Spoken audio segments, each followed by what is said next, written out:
Welcome back to Sci-Fi and Fantasy Read Along. I am ATN. Hey, I'm Yule. And I'm DM Phil. Hey guys, welcome back. Heck yeah. Do you know what this is? Do you guys know what this is? It's the penultimate chapter. Ooh, GRE words, huh, Yule? That's a good one. I like that one. Yes, we are on chapter 23, which is the second to last chapter in this book. Of course, ignoring the epilogue, but we'll be covering that next time at the end with the final chapter. We're just going to put them all in together into one. But this is the penultimate chapter. Are you guys? How'd y'all find it? It was a strange chapter, actually. It was obviously wrapping up loose ends, and at the same time continuing the action. Yes, but no real action. But yes, plenty of things going on. It was strange. Yeah, it's kind of like the people. There was a little bit of action. It was an exhale more of a chapter. Hey, there's some key points here in this chapter that we have been complaining about it for like 20 chapters. Who's been complaining?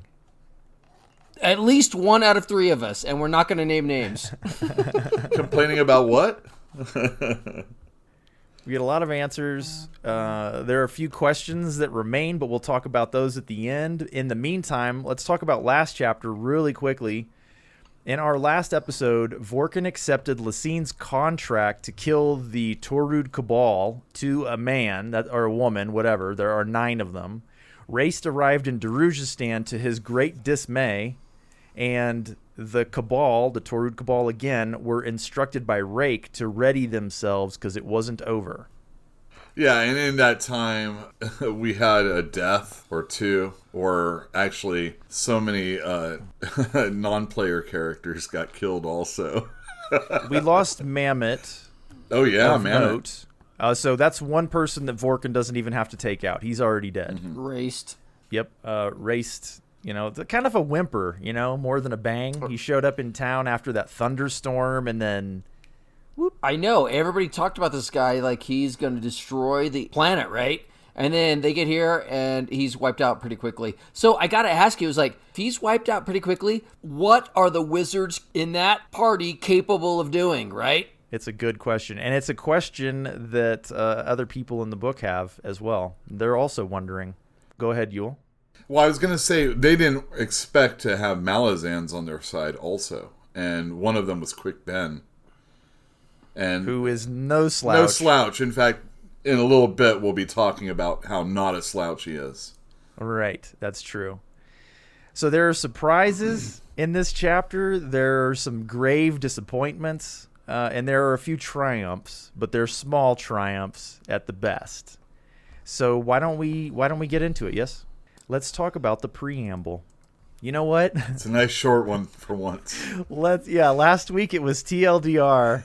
That damn poem that just went on and on and on and on. And now we have one that's like 8 words long, and I got absolutely nothing out of it. It was the exact same effect. I'm just kind of like, huh? Hey, I could not tie it into this chapter, so I don't know what to say, right?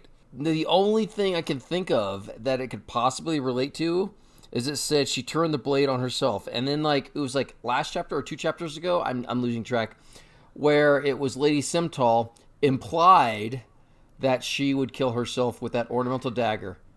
That's right. That's the only thing I got here, but it didn't make any sense. Well, it kind of does. Let's say that's exactly what this is. Okay, let's just say it is. We did not get that final scene in the last chapter of her life. Yeah. In this, we will be, but it's a little bit more artful. It's not so suicidal, We do not want to be in the room when she's taking that dagger and puncturing her own heart. Yule, I think you're right. This is like closure to an unanswered question. Did she or did she not? And that would be interesting because a lot of the preambles are things that are happening in the chapter that we are to read, not usually continuing something from before. Right. This is the first time this is a closing point, not just a hint. Right. And of course, because all of these messages that are being written here these usually are about the chapter we're about to read. It doesn't seem that's the case now. Perrin is making his way into the darkness of Lady Simtal's garden when he steps into shadow, literally. So it is immediate. Like, he steps into this shadow, and there he is being savaged viciously by the Hound of Shadow, Rude. Rude tears him apart, essentially. Like, destroys his armor, has his chest in his mouth, and is like chomping on him, and then drops him on the ground. And ugh.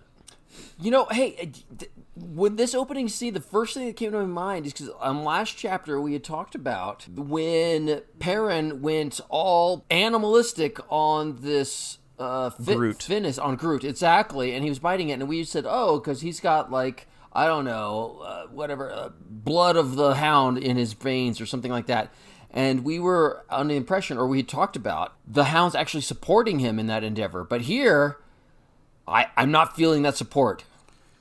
And yet Rude does not kill him. Yeah, he stopped. So there's something going on there. He stopped short, and then there's a shadowy figure that arrives. And the shadowy figure says, that's strange. The dog feels some kind of kinship with you. He did, but he also said he was premature.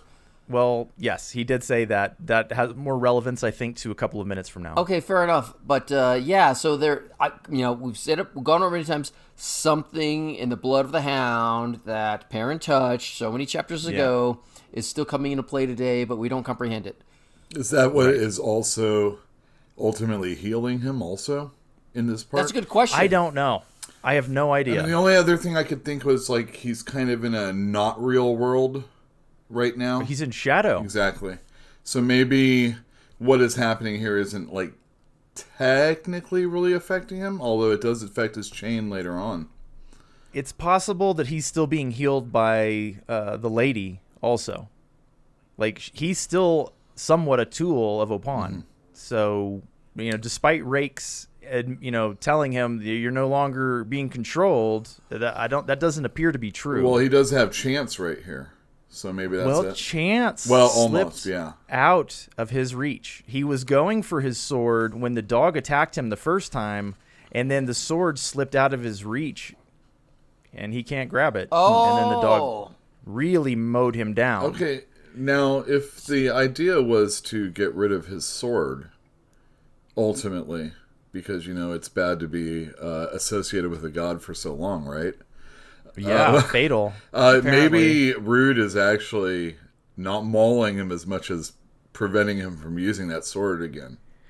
Okay, so there's a thing that, so this shadowy figure that showed up introduces himself as Cotillion, essentially, and they have several conversations in a very short span of time, and one of those conversations has to do with what you just said. Okay, so let's be clear. Cotillion is the rope for all of our listeners. Cotillion, the rope, the patron saint of assassins, account of knots unending. This is the person who had been controlling Sari. It's Cotillion that is talking about how Sari he's not controlling Sari anymore, Apsalar. Yeah. But he kind of points to the sword and says, but you're still being used by Opon. Yep, still holding onto that sword. Yeah. And that prompts Perrin to recall Rake's advice to get rid of it when your luck turns. And he's like, yeah, my luck kind of just turned. The sword literally left his reach on purpose. Right. And so he couldn't use it. Now, he also was told to give that sword to his worst enemy. His worst enemy. Which will be interesting later on, actually. Well, I don't know. I don't know what happens. But he does. The sword's just lying there while they're talking about Sari.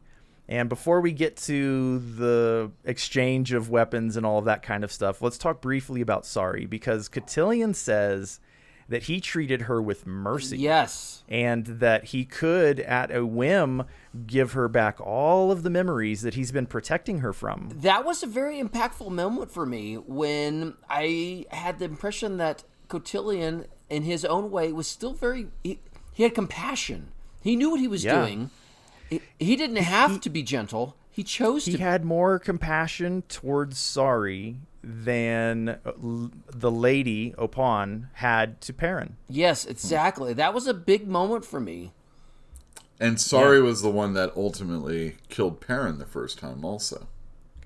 That was his first of numerous deaths. Interesting. I don't know if I could say that Cotillion is being a nice guy in not making someone remember all the crappy things they did because of him.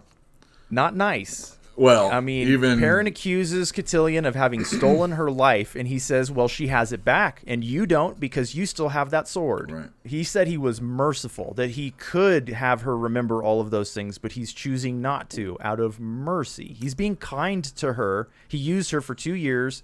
And so I ask you, what is Riga actually up to then? I don't know. And why does she have to further protect the Fisher girl from those memories and etc. if Cotillion didn't even leave any with her? Great question. Well, anyway, I don't think we're ever going to get an answer to that Actually, I think it's a little bit different. I think that maybe, this is spitballing here, Cotillion knew that Riga was there. Cotillion knew what Riga's intent were. Okay, so, hey, I'm spitballing here. I see you shaking your head. Okay, but I think that, so if he could give her memories back, then you're right. Why is Riga even there? But Riga was there to protect the Fisher girl. Riga will protect you. That is what she said. Riga will protect you. Right. Look to the Lord of Moon Spawn, or the Lord spawned in darkness. Who will help you but not know it. Well, I would assume that's what Riga is really providing. So was Cotillion trying to protect Sari this entire time? Probably not in the, nature and nurture, right? And nature's kind of cruel, and nurture is like your mommy, like cradling you and like making sure you don't get splinters when you walk around. I think maybe Riga's more like the mother, and Cotillion was just kind of like, okay, well, I'll make one consideration for this girl. I'm not going to let her remember all the things I did. I don't know. So just to make some connection here, I was thinking that in some way that Cotillion isn't that different from Ralik Nam, in that Ralik Nam was worried about going down the path of unredemption. And I think some splinter of Cotillion, he's conscious of other people's feelings. I don't know. Maybe he's still trying, it's a tenuous connection to his own humanity, even though he's ascended. I don't know. To me, this was a very interesting moment, and it was something I didn't expect. When you think about the rope, like the Lord of Murder, or whatever you want to call him, as being absolutely heartless, this was the opposite. It was him protecting somebody who was absolutely innocent, and I thought that was amazing. I don't think he had to do a lot of work to do it. It doesn't matter. The fact that he made an effort says a lot. I remember him from Chapter 1 being the one that wasn't crazy. I mean, you have a very good point. He does still seem to have some humanity, but like, who knows why he was really doing it, and who knows what Riga was really up to. I don't think we're ever going to get an answer. Of course we're not, but I wanted to bring it up because I thought it was awesome. So, a long time ago, we had been talking about Animander Rake's advice for Perrin to get rid of that sword when his luck turned, and this is the moment, apparently. And Cotillion's kind of eyeing the sword. He's like, hey, that's your sword lying there. And Perrin's like, you can have it. I don't want it. So Cotillion picks the sword up. And Perrin feels this incredible burden lift from his shoulders. And he likens it to the release after the Finnist let go of his soul. So when he gave up the sword, Cotillion says, wisdom returns quickly once the bond is severed. The point here is, you, Atia, and me, we've all identified that Crokus and Perrin have been acting weird, irrational, strange. Tattersail, too. Yes, and it's been for like 20 chapters. And even Lorn was saying the same thing. She was acting weird. And this is not... Right now, we're finally getting it. Is that Opon robs people of their wisdom, their ability to make logical decisions. And we've been railing against Perrin for doing dumb stuff, like going crazy over Tattersail. We've been railing against Crokus. Yeah, Crokus too, for doing this dumb love thing with that Darl girl. And now it's finally, after all these chapters, it is explained to us that they have been influenced and robbed of their wisdom by Opan. We knew that this was happening. Like, we've identified it in places, but we've never actually been able to put a word to the rule behind it, right? Like, what they actually do. Like, we knew Perrin was acting crazy, and it took us a while to figure out that, we understand. We did get it in the moment. Well, sort of, a little late, but... It took us a long time to figure it out, and we've had all these speculations, but here, the rope Cotillion is coming out and saying it. The gods were robbing you of your wisdom. Yes. And now, like, as soon as he gives up his sword, comes back. That's right. Comes back. It was coming back. It has been coming back for a little while, though, because, like, he doesn't always have his hand on that sword. Right, he left it at that table for a while. Yep. He's been trying to get rid of the sword. He's been thinking about getting rid of the sword. He had claimed his own path and had been following it. And so, like, wisdom was returning. And I would argue that even in this moment, like, Cotillion hasn't been his ever-ready companion. Cotillion saw him in the past and is seeing him now and can see the change in him. But I would say that Perrin already has his wisdom back. Well, he's already decided that he's getting rid of the sword. Like, he's been making the effort.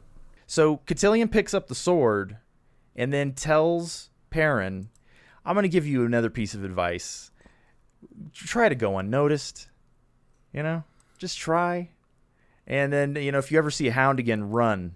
And then he disappears. So just before that, when all the weight of the world basically left him, the explanation of how he felt when the Finniss let go of him, there is also a moment with the hound. Oh, when the dog's looking at him? Yeah, he glanced up in Rude's eyes and he saw something almost soft. Yeah. And that's interesting. It might go with that whole blood thing and how they have a kinship and...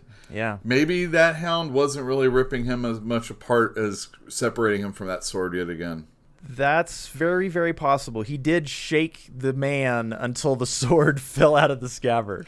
Right. Right. Uh-huh. I just feel like he could have been a little gentler and accomplished the same that's the thing goal. about a hound, regardless of its size, a dog. They got some paws and a mouth. And if they're not good with their paws, they're only using their mouth when they're playing. So what are you going to do? Old Perrin returns to the material plane or wherever the heck he came from, and he's back in Simtal's garden, and he's a mess. He stands up, he goes to find Mallet, then he tells Mallet, hey, I'm gonna go find Lorn. Why is he so into finding Lorn? That's a good question. I mean, he but was I think earlier. He still wants to kill her.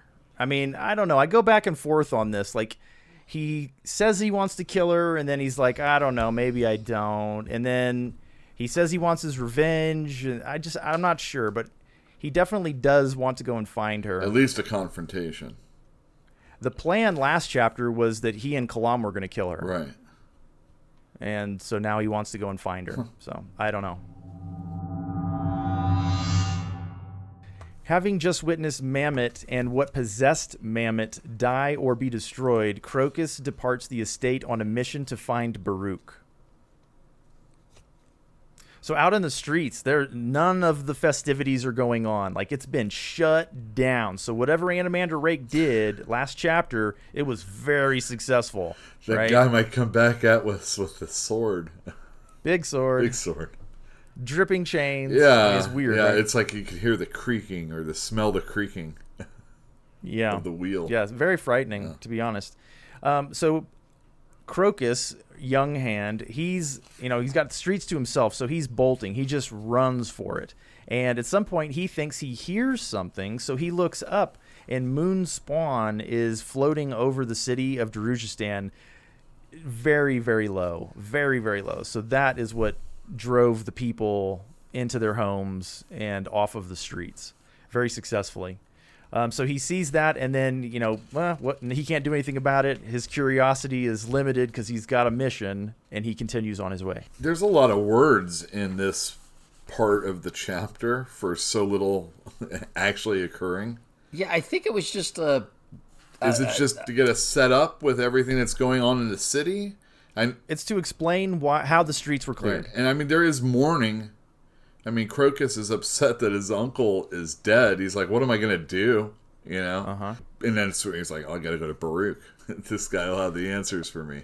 I thought this was a segue. There wasn't a lot there. It just explained It was. what's going on and how we're getting to the next section. There are a few of those in this chapter. We're going to cover all but one of them. Back at the Simtal estate, the place is not quite abandoned. Krupp is not going to let any of those delicacies go to waste. So this was another one of those sections that's really just a transition, but it serves a couple of important purposes. The first of which is that Krupp notes that his dreams ever turn out to be true. He dreamt, and whatever it was that he saw has now come to pass. And he says that based on the spread in front of him, all is right with the world. Yeah. Which is strange because of all the things that are still to come in this chapter. He does acknowledge that there is still the coin in play. Mm-hmm. I think he says, yet the end has not come, and they await the spin of the coin. He almost feels like a chorus in like a Greek play right now. Yeah. He's like singing what's happening and what we still have to pay attention to. Sure. Oh, it's good to know where everybody is also as this night is going down. Like, Moonspawn is in the air, the festivities have died, and Krupp is eating. He's there, like, scavenging all of the food. Everybody else ran from Mammoth and the Tyrant for their lives, or if they even saved their lives, right? A lot of people got murdered there. But old Krupp is just going through the kitchens and like, ooh. Well, yummy, let's remember Krupp also went to sleep first and then got up and then now he's getting food. He took a power nap. So since leaving the estate, Lorn has been following the coin bearer.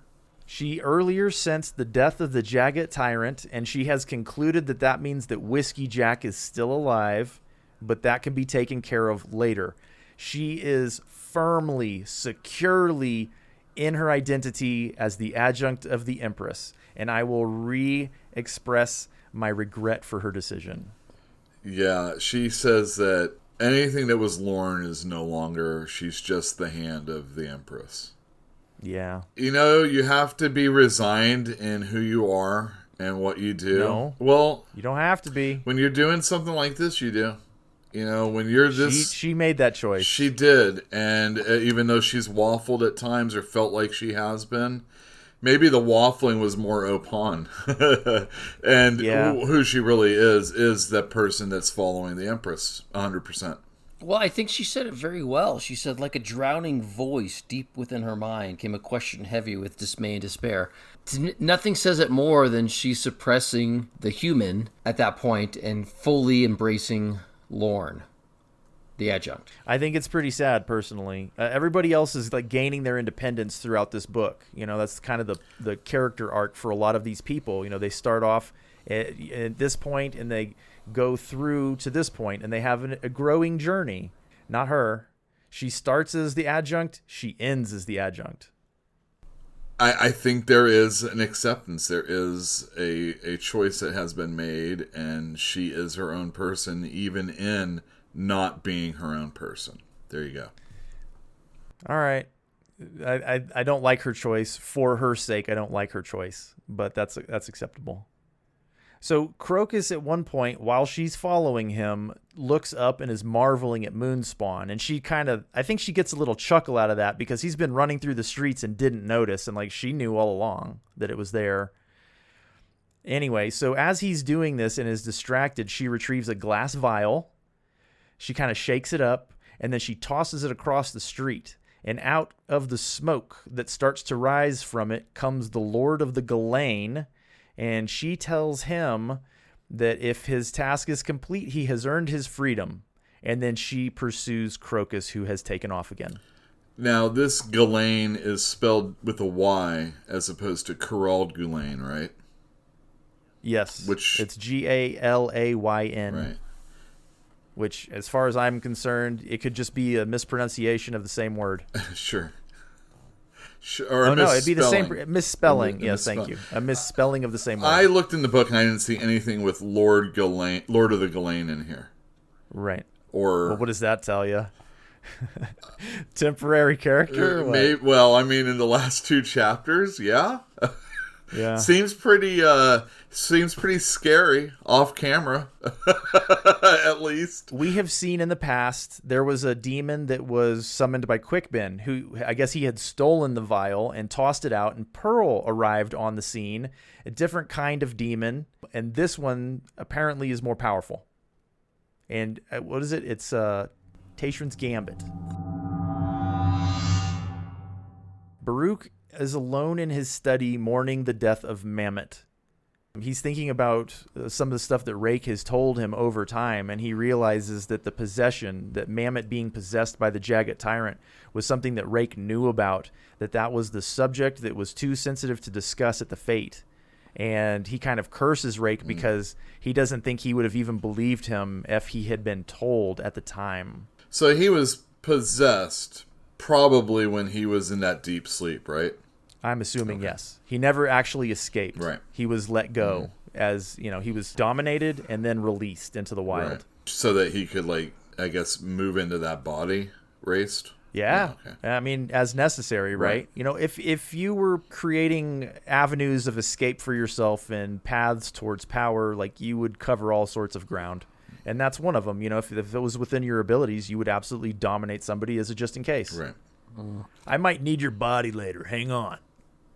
Well, I think this is another awesome example of how Rake, while initially was deemed impulsive and reactionary, is actually a brilliant strategist and thinks about so many aspects. It's like 3-dimensional or 4-dimensional chess. Well, kind of like Krupp, right? That might not be a bad analogy, yeah. Able to see all of the avenues to success. I didn't think about that, but I think Krupp has a supernatural ability, but I think Rake does it based on 100,000 years of experience, but yeah. Extraordinary wisdom. All right, so without announcement, the witch Darujhistan arrives. She does not have her servant. Baruk also had dismissed Rold earlier in the night, so she arrives, and Baruk's a little bit prickly about it at first, but he slowly comes to realize that she doesn't think he should be alone tonight. Mammoth just died. They must have been extremely close. It's her gift. She's bringing him the gift of compassion and love with her presence. And so they smoke together and drink together and kind of mourn together. There's two things here that I thought were really interesting, and this is one of the things I like Stephen Erikson for, is that he's putting a lot of development into the character of Darujhistan, even though we just met her. But he's still putting a lot of development into her character and her motivations and why she's doing things. And it's not just a person or an NPC or a name or some gray body that's doing things. And that's something I continue to find very fascinating and appealing about Erikson's writing. And the other thing, this is just humor here, when her servant was let go and she had to resupply her own water pipe, and she's like, ugh, such mundane exertions. Sorry, that's just so funny. I don't know. It's is that the No royal one wants wiper? to clean their own pipe. Right? It doesn't matter. First world problems. Oh, it was just funny, right? That she is so evolved that she doesn't have to do anything for herself. Right. Now, it's as she's consoling Baruk that they talk about Quickben and the Malazans helping them out. Yes. She's all, there were munitions that helped us out. We wondered about that last chapter, if she was smart enough to figure out that those were Malazan spies, and obviously we find out right now she definitely picked it up. And she delivers that information to Baruk. She's the one that tells Baruk that she found them. Mm-hmm. She found the Malazans. Right. She's all... She wasn't even looking. She says, Quickben was jumping all over her and opening every warrant all at once. And she's all, yeah. Twice. He has saved control over 7 warrants. And Barrick's like, what? No. Is that even how possible? How can that be? Yeah. Kind of putting, we were saying how badass these people were, but they had some very significant help. Yes. And they didn't know about the Azath at first either. That's the other thing that she mentions to him. He didn't know about it. He didn't sense it. I don't know how these things work, but we get a tiny bit more information about the Azath or Azath, however it is pronounced.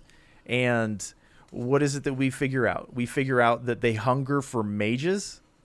And so, like, the Cabal is going to have to kind of take them into consideration because they did not know that the Azath were around.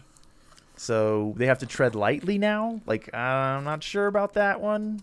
Sounds to me like they might be a race. Oh, but I guess we'll learn more. Is an Azath a force of nature? I thought it was a force of nature, but is it a sentient focus on balancing the world? I don't know. I can totally see it as a reflexive thing, like a white blood cell. It's just like, hey, you're a very powerful source of magic. Hey, that's what I like to eat. Yum. Well, that's kind of how I interpreted it. Is it was essentially an involuntary reflex of nature to make sure that somebody doesn't come and mess everything up. Out of balance. So magical white blood cells. That sounds great, Yul. Let's go with that. All right, well, let's go with that. So what it said in the last chapter is they arise where unchained power threatens life. I mean, that's pretty specific also.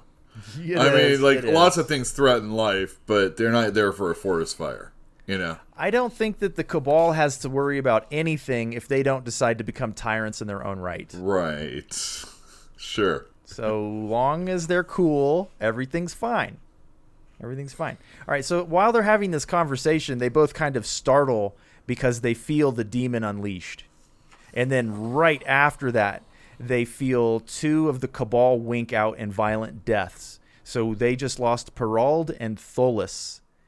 And again, Rake's advice and Rake has been correct all along. Everything he's told Baruk has kind of come to pass, and Baruk is kind of upset by this, because he knows now that Vorkin has started killing members of the Cabal.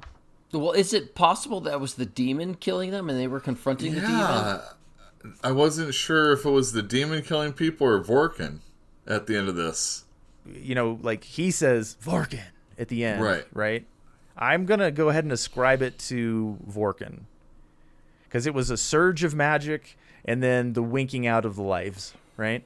Dude, is she that good? Because that was like, she's a high mage and an assassin. Yes, she's that good. Yeah, but she was commissioned like 20 minutes ago.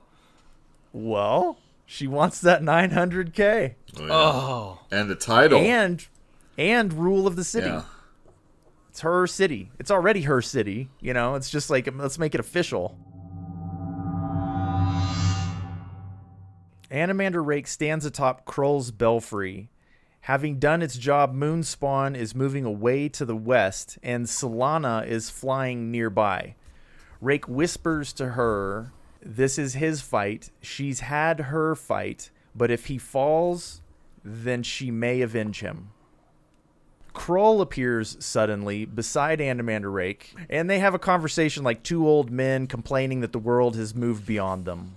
Well, definitely it's moved beyond Krull. Oh, yeah. He's like, I feel completely out of place. Like, how do you do it? What am I supposed to do, basically? Right. I mean, the thing about Animander Rake is that his whole thing is, like, trying to spur his people onto wanting to live, right? Yeah. So that at least is a reason to be sticking around.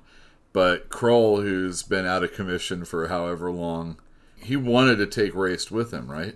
Yeah, he had planned to return to the Gates of Chaos with company. Right, it sounded like it would have been like grumpy old men in chaos, Yes. And it would have been, a really fun buddy fantasy deities that want to kill people. What a weird book.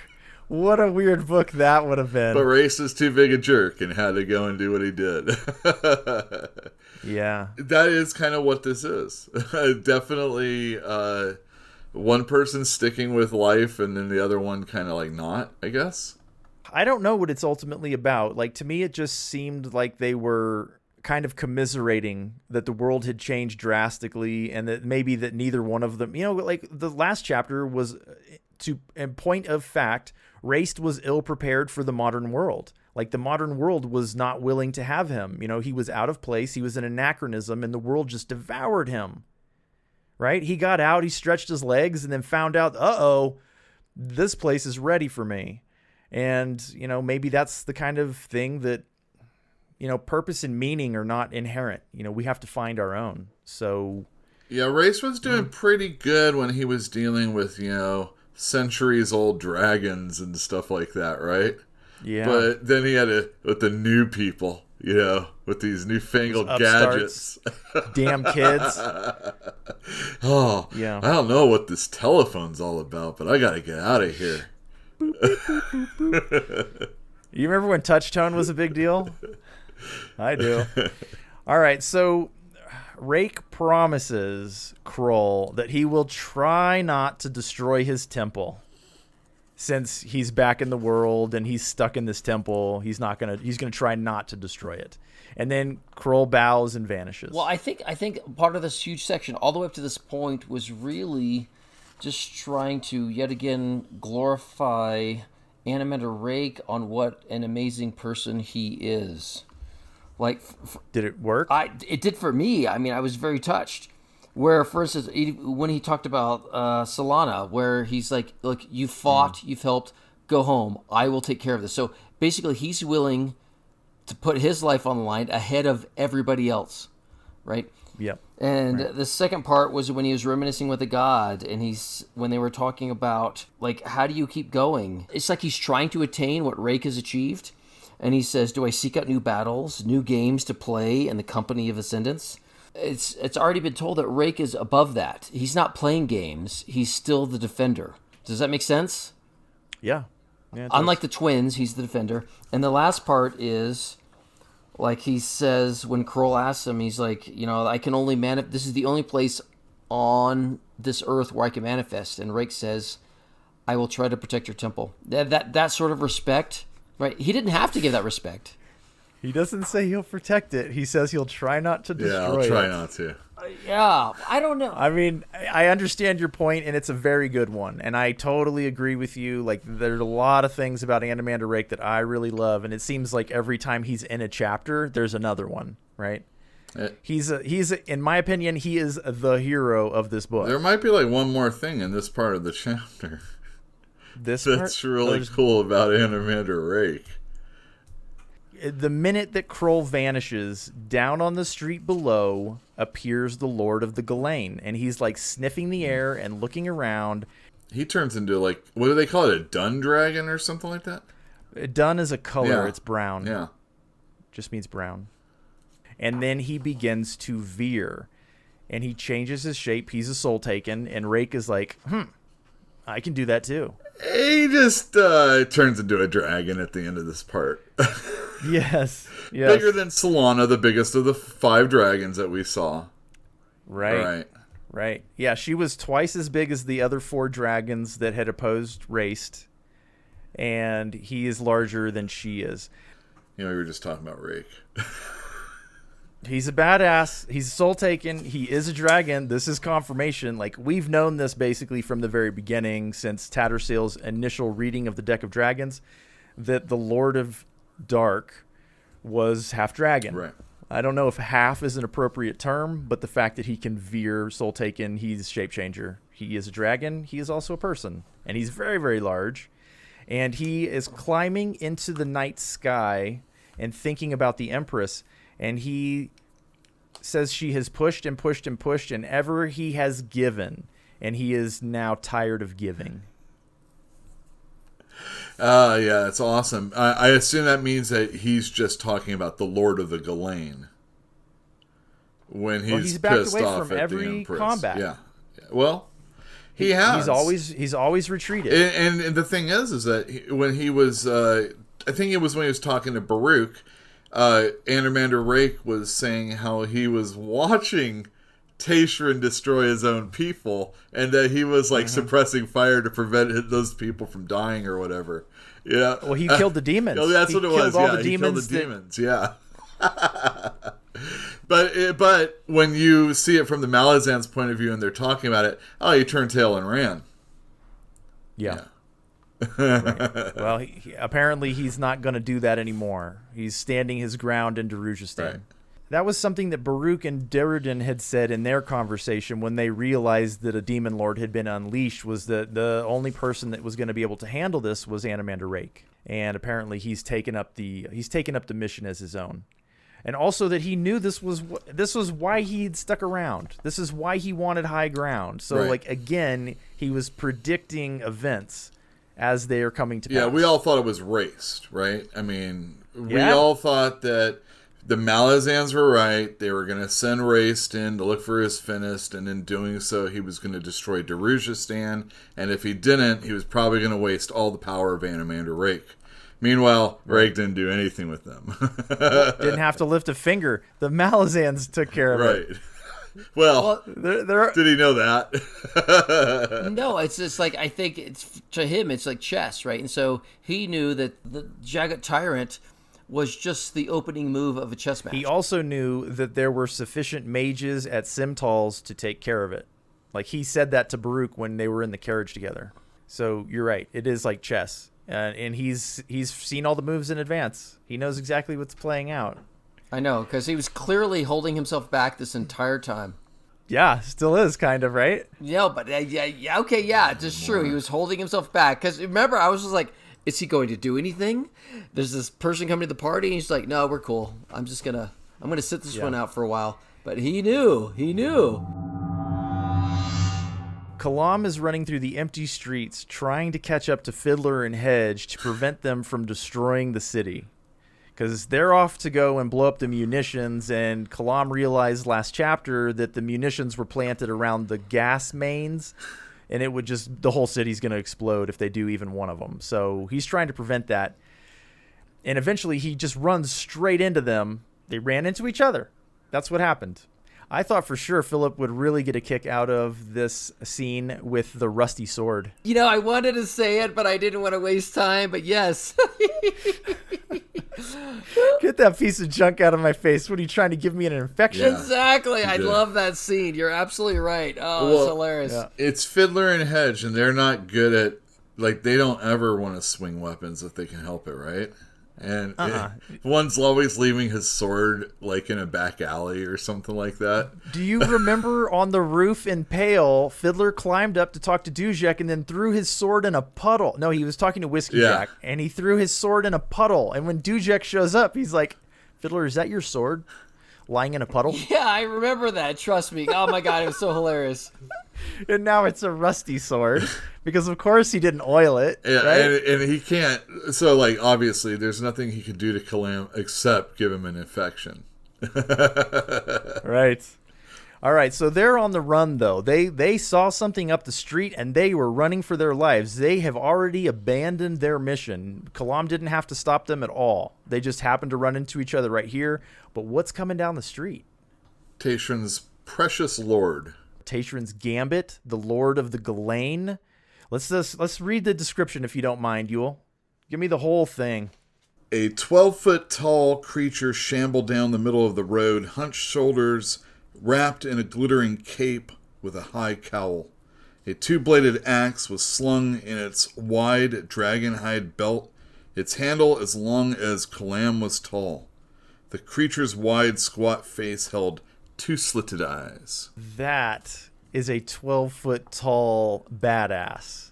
That's what that is. Yeah, imagine 12 feet tall. I mean, I am sub 6 for sure. So, like, the top guy of your is- house, probably, is 12 feet? It's 12 feet tall.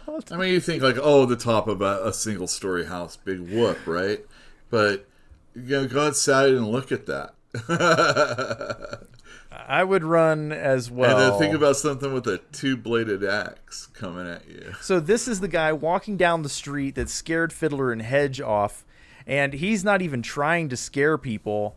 This is the guy that's sniffing around for Animander Rake.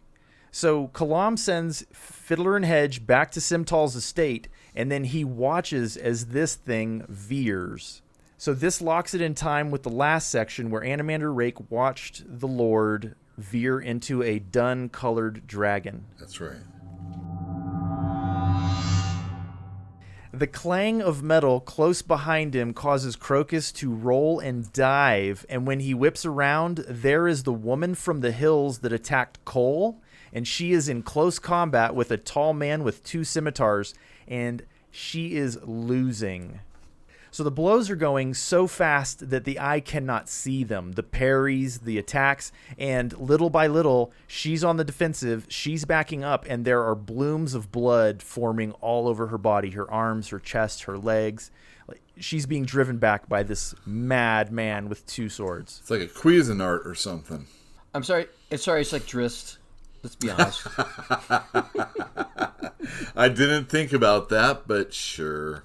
As Crokus watches, a tall man steps next to him. He is wearing a crimson and gray long coat, and he says, "Hey, lad, you going someplace safe? Let me escort you out of here." And they turn and walk away from the combat. One look over his shoulder, and Lorn is got one arm, just doesn't even work anymore, and she's trying to disengage from combat. She was killer out on the desert, or in the plains. Until she met her match. Wow. I mean, but Cole didn't seem like he was he was lame. Dude, that dude has been drunk for the past year or two. Then what about freaking, I can't remember who the other one's. Murillo? I mean, I know he was a little underarmed, but come on. Murillo got a hit in. Yeah, that's true. But ultimately, she better than Murillo. Yeah. When we're talking about a hierarchy of power, right? The people in Darujhistan are inferior for the most part. Like the Murillo, the adventuring party, the Krupp and company, they are in many ways inferior to the bridge burners. And then the bridge burners are in many ways inferior to, other people. On the grand scheme of things, Murillo and Cole are not like super potent, right? Lorn was there to put them in their place, and she was a badass. But now she's getting her ass handed to her by a single individual, not a group of people, one man. Well, I did want to point out something. This is the very first time that a combat wasn't over almost instantly. They sparred around, and he was cutting her by second, by second, by second, by second. And realistically speaking, it probably only lasted 10 or 15 seconds. A couple rounds, yeah. Yeah. But he gets 8 attacks a round. Apparently he does, right? But, I mean, he never went for the death blow. He was whittling her. Crokus and this man who reveals himself to be named Fingers, they go for a little walk. They leave the combat behind, and he's kind of guiding him on his path. He lets him know that he's from the 6th Blade of the Crimson Guard, and that they've been one of the 2 forces, at least 2 forces, that have been protecting the coin bearer.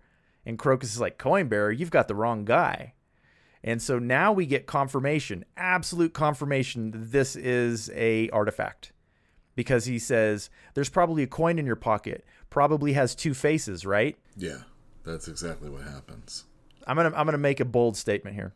I think that these guys are the bridge burners on the other side. That makes sense. Wow, yeah. So if you look, the man who was fighting with Lorn, his name was Corporal Blues. And he uses 2 scimitars, which is not exactly the same, but it's similar enough to Kalam, who uses 2 curved knives. Wow. Right? Who is also a corporal. Up on the roof, they have Cowl. He's watching the streets and the roofs so that Fingers and Crokus can walk safely to Baruk's place. He's a hell of a mage. He's so powerful that he puts Surat in her place. Right? That's right. And she's second only to Animander Rake. So this dude is a beast. So there's your quick bin, right? And then Fingers, there's your Whiskey Jack. And look at the coat he's wearing. Did you notice the colors? Gray and crimson. You remember what the Malazan colors are? Gray and burgundy. Whoa, dude, you're blowing my mind. These are the counterpoint for the bridge burners. He even had a brooch on his collar that he showed to Crokus. So that's what I think. Anyway, so Fingers drops Crokus off in front of Baruk's place. He says, hey, a powerful mage lives here. You're going to be all right? He's like, well, go on, get inside. Yeah, but he said, we feared you was walking blind and dumb, boy. And so he knew. He knew that Crokus didn't know that the coin was something. I think he also realized... Who do you think is walking blind and dumb? I think it was Crokus. Yes, okay. I thought you were assuming that it was Baruk, and I was yet to chastise you for that. No, I'm sorry, no. No, I think this guy knows that the influence of a pawn was affecting this kid, and they were there to protect him. But beyond that, I mean, if you go all the way back to chapter 10, page 243, Erikson wrote this 230 pages ago.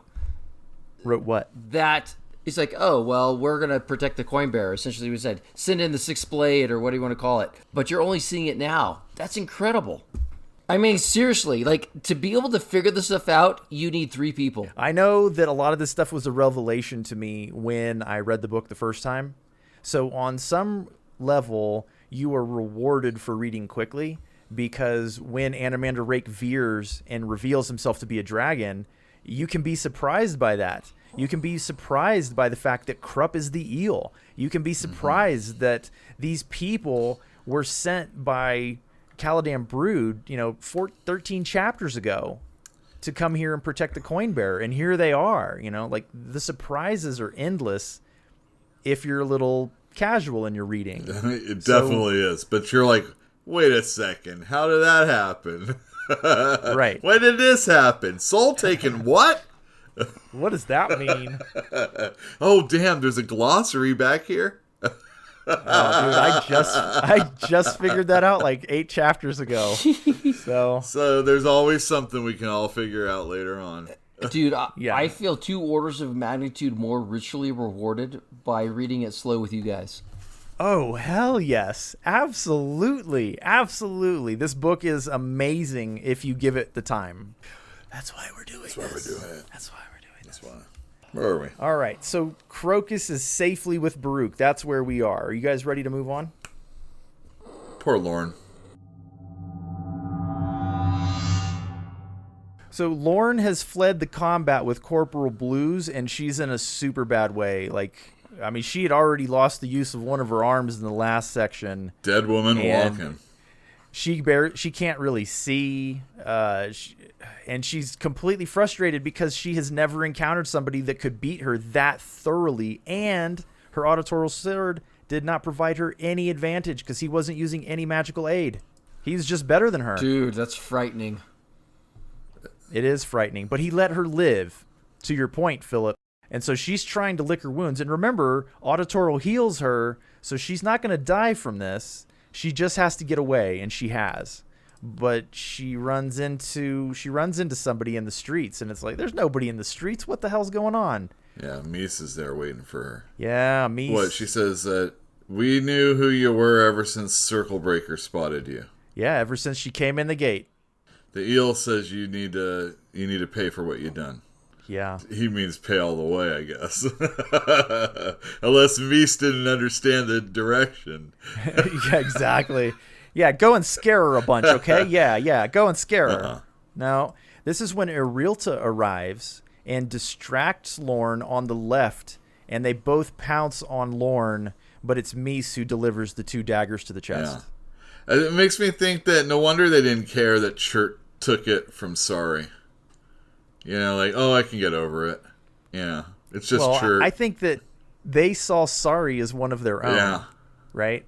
To go all the way back to when that happened, and we were throwing around the idea that maybe they were going to protect the girl. I think it's way more than that. They saw kinship in this girl because these are killers. Yeah, they are. These women are killers. So Crokus is just a thief for the eel, and you got Ralik Nom for those sporty deaths that need happen, but you got these ladies for the back alley stuff.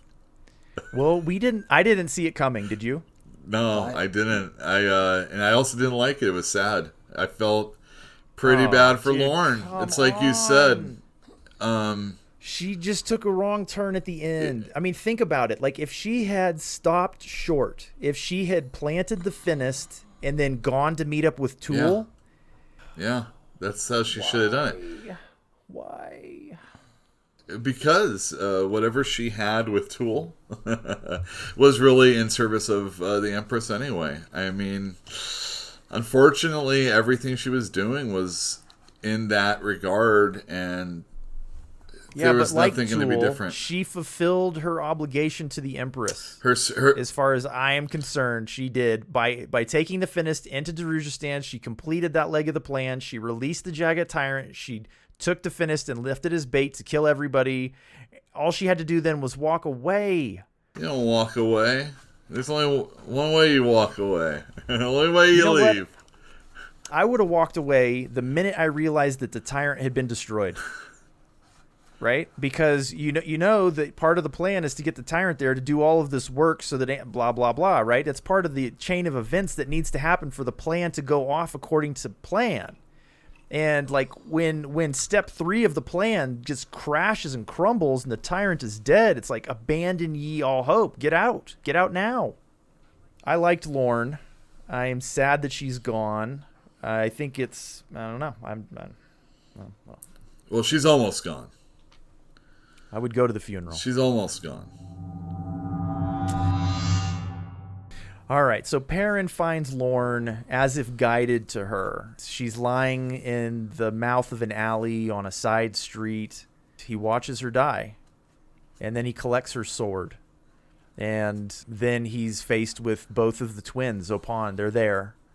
And they're like, you gave him our sword. Yeah, that's right. He's like, wow. That's not good for the twins that some god, some deity has something linked to them, I guess, right? They don't sound happy about it at all. No, they're not happy about it. They're enemies, and the enemy has one of their artifacts. I mean, that's what Lorn was after when she was going after the coin bearer. She wanted to kill the coin bearer and take the coin to give it back to Tayshrin and Lasine so that they could hurt Opon for interfering. It was like she wanted to have revenge against them. And that's exactly what Opon is afraid of now, because a deity who has animosity towards them has control of their sword. Maybe, in a way, Perrin's worst enemy in this book was Opon. And by giving that sword to an enemy, his greatest enemy was Opon, so give it to their greatest enemy, or at least what seems to be their big bad right now. You have a very good point. I think it's an appropriate gift, because he doesn't particularly like Cotillion and Shadow Throne, and he doesn't like Opon. Definitely not when he was talking to them at that moment either. I mean, he was right. He was not happy with the way Sari's been treated by them. Right. So it wasn't like he was being like so magnanimous giving his sword up to them. It's just, whether he knew or not, he's probably doing a really good thing here.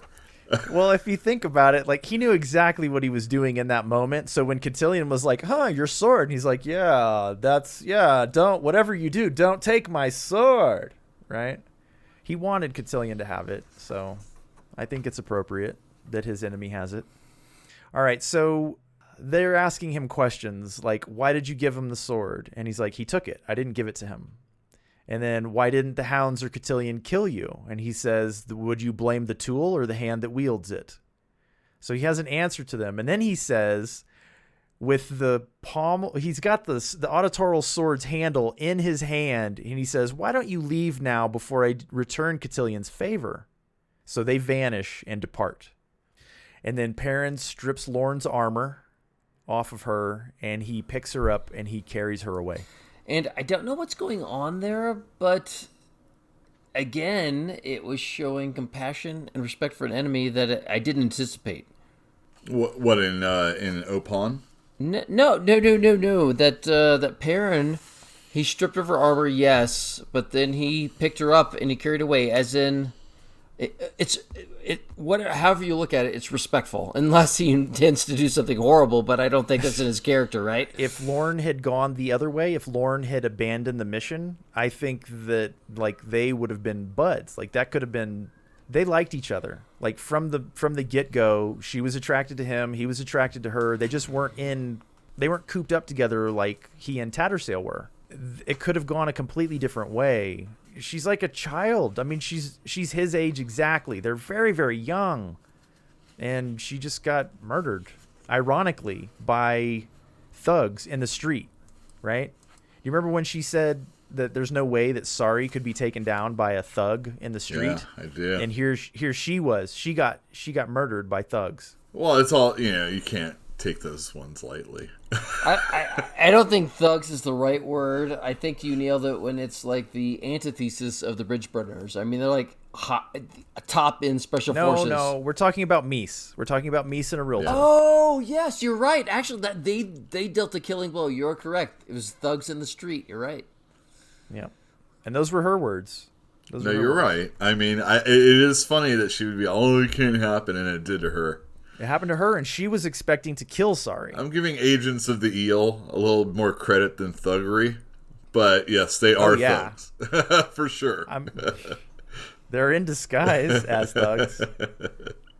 But Perrin carrying Lorn away, and I like that with her armor off, she proved lighter in his arms, and it just did. Yeah. It was a touching moment for sure.